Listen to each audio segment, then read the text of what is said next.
Hey, Bruce Woodburn, CrossCountry Mortgage, and it's time again for the three big things you need to know. Now, hoping I got my technology right and I can share this screen with you.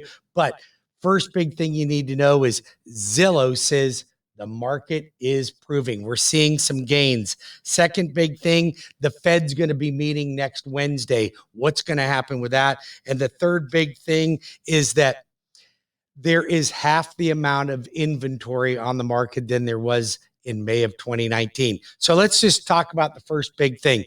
Over here, we've got a shared screen. I'm hoping you can see that on my projector right here.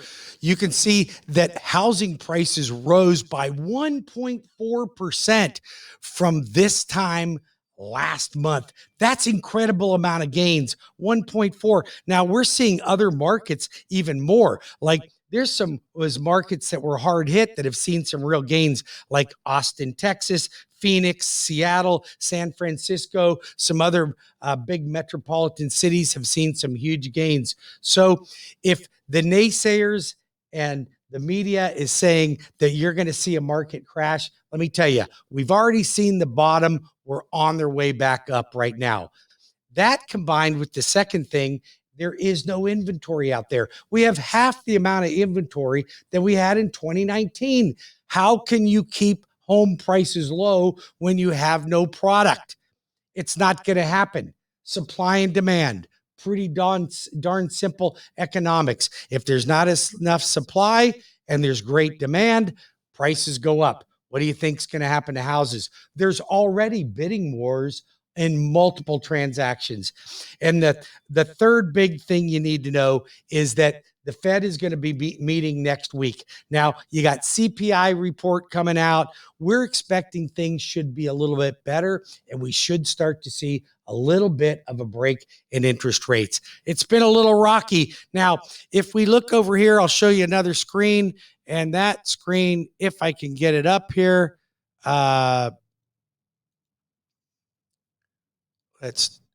this one here. Here's your bond market.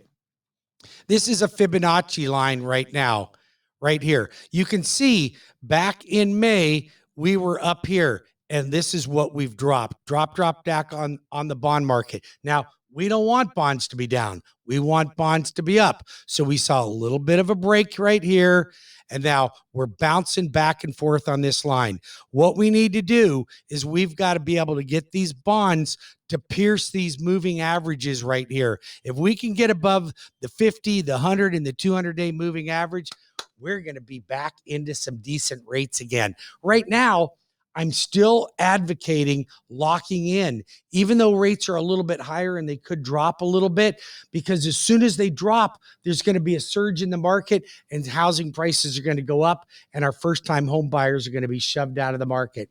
Bonus feature for today, Hometown Heroes is open to all occupations, and the amounts that you can get for down payment assistance has increased. I want you to watch my social media, and I'll give you some more solid updates on that. If you're a real estate agent or you are a consumer wanting to get in the market, there's no excuse to be a renter anymore with this program opening up, and it won't last. Thanks for listening to the three big things you need to know.